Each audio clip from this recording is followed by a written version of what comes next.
हमें मनुष्य जीवन क्यों मिला है? क्या आपने कभी एकांत में यह सोचा कि आपको मानव जीवन क्यों मिला है? महाभारत में युधिष्ठिर के एक प्रश्न के उत्तर में भीष्म पितामह ने कहा, मनुष्य से बढ़कर कोई नहीं। मनुष्य जीवन लोक और परलोक की कड़ी है। आपको यह जानकर आश्चर्य होगा कि 84 लाख योनियों के बाद हमें मनुष्य जीवन मिलता है और संसार के सभी प्राणियों में मनुष्य ही सबसे श्रेष्ठ है। इसकी वजह मनुष्य में सत्य व असत्य का विवेक कराने वाली बुद्धि का होना है। लेकिन इस धरती पर हम दुनियादारी के चक्र में ऐसे फंस जाते हैं कि हमारी बुद्धि सीमित दायरे में ही सिमट कर रह जाती है। हम सांसारिक सुखों को ही सब कुछ मानकर उसमें लिप्त रहने में ही अपना सौभाग्य और अपने जीवन की सफलता समझते हैं। यही गलती हम कर जाते हैं कि क्योंकि इसके बावजूद कोई भी व्यक्ति यह दावा नहीं करता है कि वह पूर्णतः सुखी है।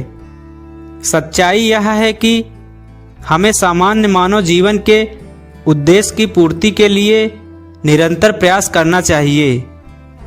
यह सच है कि अपने व अपने परिवार के भरण पोषण की जिम्मेदारी हमारी है और हमें इसे हर हाल में निभाना चाहिए। क्या आपको यह मालूम है कि आप कहाँ से आए? आपको कितने दिनों या सालों तक इस जगत में रहना है और आपकी मंजिल क्या है? इन प्रश्नों के उत्तर में ज़्यादातर लोग यही कहेंगे, मालूम नहीं। ऐसे लोग बड़े अजीब मुसाफिर हैं। वे यात्रा तो कर रहे हैं पर यात्रा के संबंध में उन्हें कुछ भी पता नहीं। उन्होंने मानव जीवन पाया लेकिन उन्हें अपने जीवन का लक्ष्य मालूम नहीं। हमारे आपके जीवन का मतलब है एक उद्देश्य खोज लेना और अपने भीतर शांत रहना। कहा गया है कि मनुष्य आनंद लोक का वासी है और आनंद के परम धाम तक पहुंचाना ही उसके जीवन का एकमात्र लक्ष्य है।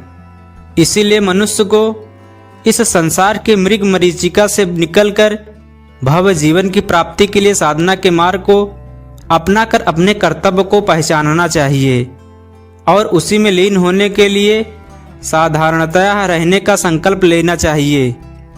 ऋग्वेद में कहा गया है कि जीवन पवित्र और श्रेष्ठ है।